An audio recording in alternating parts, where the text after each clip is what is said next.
Does your family always come first, despite how much they interfere, or would you cast them aside for the love of your life? We went out to ask couples who they choose, their partner or their parents.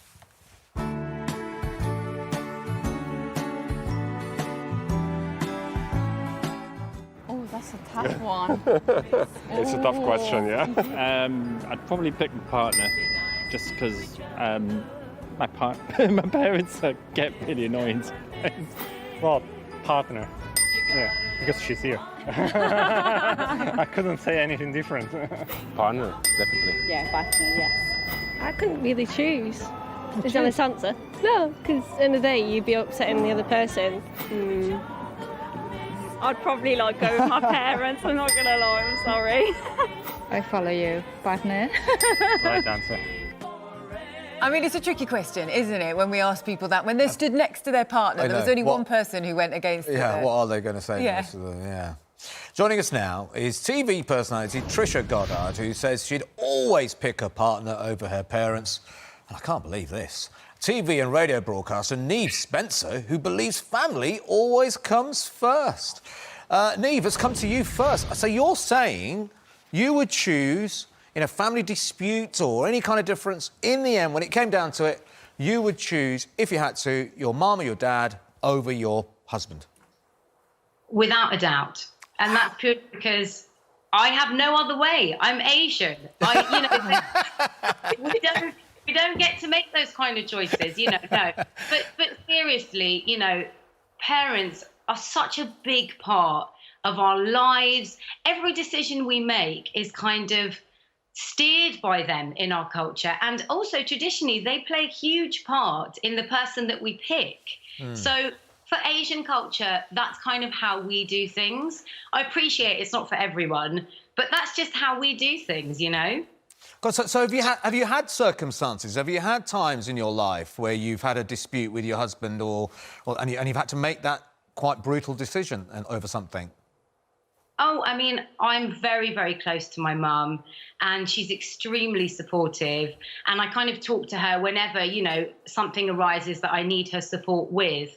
But I think it's all about finding the balance. It's about being able to, speak to your partner, but also be open with your parents. And I think, as I said, traditionally in our culture, that is just part of how it is. And you kind of don't tend to go against the grain in that sense. Yeah. Trisha, how about for you, though? You don't agree? You think that the partner should take precedence? I think unless your parent is on their deathbed, definitely the partner takes precedence. And I understand what Neve's saying, because there is that cultural thing. I mean, West Indian mothers are known to mother with a capital S, as in smother. But once you're an adult, you need to be making your own decisions and your own choices. Now, I've had with my adult daughters, one of them, I should say, had a partner once who I didn't think the fit was quite right. That is my wording. Very tactful. But you be quiet. You don't say anything. You do not, as a parent, you do not insert yourself into a child's relationship. So you think actually it's about trying to make sure that situation doesn't happen where you've got that choice to be made? Well, sometimes you've got no say in it. If your mum happens to be the queen or your manager as well, it's really difficult because there's a mixture of business and family relationships. But I think as a partner, I don't want my parent butting in. I'm going to have to say, look, shut up. Sit down. This is my relationship. I'm a grown-up. And the role of a parent is to be there, even if you mess it all up at the end, and not say, I told you so. Neve, so when you found how long have you been married now? I mean, I follow you on Instagram, actually, and I know you've lots of family photos. You've got married, children. How long have you been married now? I'm having to think about it. It's very early. We've been married 10 years. 10 years. Right. 2 little children. Yeah. Now, when you met your partner at the time before you got married, did you introduce him to your mum? And was there a sort of, mum's got to kind of approve and your fiancé had to sort of realise what the rules were and how the relationship was going to work? Absolutely. I mean, we were friends first. We met through work and, you know, it kind of developed. But he had to do the old school traditional thing. He went to my mum and had a conversation with my mum, actually, not my dad, with my mum. Right. And said, look, you know, I kind of want to be with Neve in more than a friendly way. And, you know, and I was so lucky because my husband is not of Sikh heritage like we are. He's English and he's Jamaican Chinese, so a big mixture there. But my parents welcomed him with open arms, and I think that's because they knew that he would be a great life partner. He's watching downstairs right now, so I have to say that. But, you know, my mum and dad kind of, my mum and dad are very modern. We're traditional, but they're modern. But that's not the case for so many British Asians. You know, we do tend to marry within our communities. And it is, we sort of, it's a union as a family. It's not just us picking our partner. It's us picking a family that fit into our family. So that's why our parents play such a huge part in making that decision for us. So a good setup there for you, Neve, by the sounds of it. I mean, Trisha, coming to you, do you think it's something that you can ever get over? You know, if your partner chose a parent over you, or if your child chose their partner over you as a parent, you know, can you forgive someone for that decision? I could forgive my children for choosing their partner over me for a while. No, I seriously, I could, because they're adults. They're, 26 and 30 now. And usually that happens when the parent is sticking their nose in too much.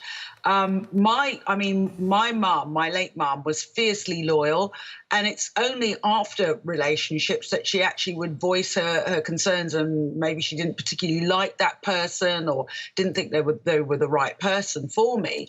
But I just think you are a parent. You're not your child's best friend. As I said, if you're their manager as well, it becomes a different issue.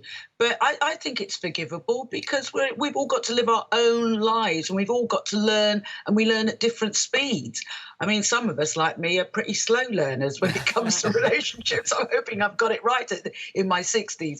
No, I have. But and then what's interesting, when you get to be my age, it's your children who, you know, the roles switch. Suddenly your children are parenting you and asking you, is this the right relationship? So sometimes you have to tell your children to butt out of it. Trish, did you just say 60s? Yeah, I'm 63 in December. Incredible. That's amazing. You are looking great on Whatever it. you're doing very well. So keep going. Getting up in the middle of the night in Connecticut to talk to you. Thank you for that. We do very much appreciate it. Listen, it's great to talk to both of you. Trisha and Neve, thanks very much for joining us this morning. Yeah. We're asking people on Twitter who they would pick. 58% say partner, 42 say parents. So, I mean, bit close, but yeah, it is. Maybe that's because they're doing it. They're voting while they've got their partner sitting next to them. Yeah, Perhaps that's it, looking over their shoulder, just checking what they're writing.